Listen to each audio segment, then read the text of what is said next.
2023 में India versus China के बीच military power comparison. Bharat और चीन दुनिया के दो ऐसे देश हैं जहां सबसे ज्यादा पॉपुलेशन है। कहीं न कहीं यही देश की ताकत भी है। आज इंडिया चाइना के बीच बहुत जबरदस्त टक्कर है, फिर चाहे वो ट्रेड के मामले में हो या फिर बॉर्डर का झगड़ा हो,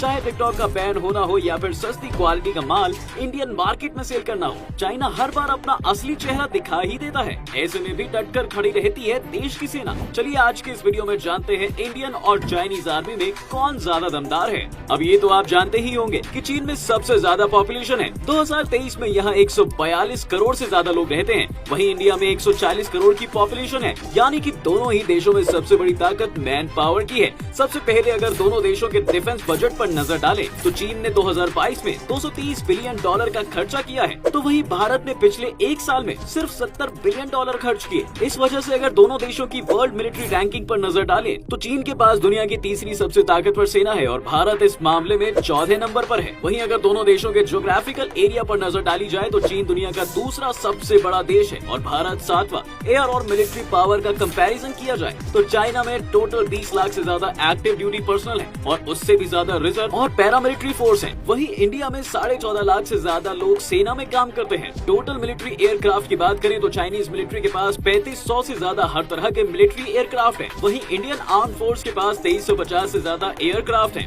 जिनका जलवा आए दिन दुश्मन देशों को देखने को मिल ही जाता है। अगर आप फाइटर और मल्टी रोल जेट्स पर नजर डालें तो चाइना के पास 1750 से ज्यादा जेट्स हैं, जो इनकी सेना को मजबूत बनाते हैं। वहीं इंडियन आर्मी के पास 550 से ज्यादा पावरफुल जेट्स हैं। स्पेशल तरीके से ग्राउंड अटैक करने के लिए दोनों देशों के पास स्पेशल ग्राउंड अटैक एयरक्राफ्ट हैं। चाइना के पास 450 और इंडिया मिलिट्री के पास 120 एयरक्राफ्ट हैं। इस मामले में सबसे ज्यादा खास होते हैं कॉम्बैट हेलीकॉप्टर, जिसकी 300 से ज्यादा यूनिट चीन के पास है और 130 हेलीकॉप्टर इंडिया के पास है। इसमें भी लाइट कॉम्बैट हेलीकॉप्टर सबसे ज्यादा है। वहीं जब न्यूक्लियर पावर की बात करें तो 400 यूनिट से ज्यादा वॉरहेड्स चाइना के पास है और 160 से ज्यादा इंडिया के पास है और दोनों ही देश इस फील्ड पर काफी तेजी से काम कर रहे हैं। जब बात मिलिट्री पावर की हो तो लैंड पावर सबसे ज्यादा इम्पोर्टेंट होती है। चाइना के पास 5000 से ज्यादा मेन बैटल टैंक है और इंडिया के पास 4600 से ज्यादा इनकी यूनिट है। लेकिन खास बात यह है कि भारत के पास जो बैटल टैंक है उन्हें ज्यादा एडवांस टेक्नोलॉजी का बताया जाता है। पुराने सोवियत टाइम्स के कई सारे टैंक आज भी इंडिया में यूज में आते हैं। चाइना के पास 35,000 से ज्यादा आर्मोरेड व्हीकल्स हैं और इंडिया के पास 12,500 से ज्यादा व्हीकल्स हैं। लेकिन इंडिया में धीरे धीरे इनकी संख्या बढ़ती जा रही है। इसकी सबसे बड़ी वजह है कि देश के अंदर ही कई कंपनियां इसकी मैन्युफैक्चरिंग पर काम करने लगी है। इसके साथ ही सेल्फ प्रोपेल्ड आर्टिलरी की 4100 से ज्यादा यूनिट चाइना के पास है, तो वहीं इंडिया के पास मल्टीपल रॉकेट लॉन्चर की 1500 से ज्यादा यूनिट है और वहीं चाइना के पास 3200 से ज्यादा यूनिट है। अब दुनिया के सभी देश अपनी ताकत बढ़ाने के लिए इस तरह के काम कर रहे हैं। ज्यादा से ज्यादा रॉकेट लॉन्चर उनके पास हो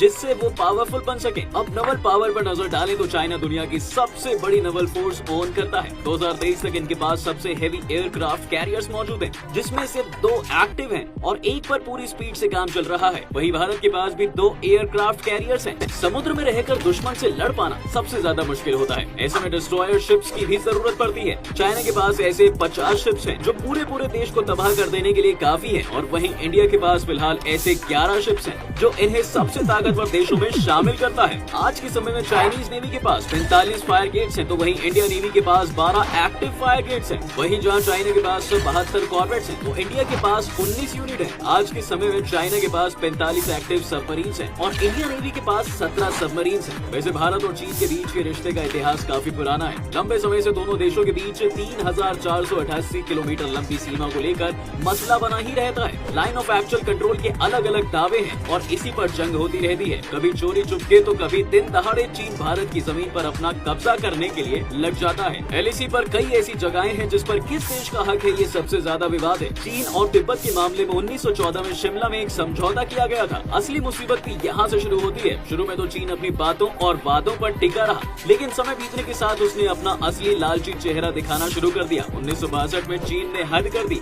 और भारत पर अटैक कर दिया। कई एरिया पर चीन ने गलत तरह से कब्जा किया।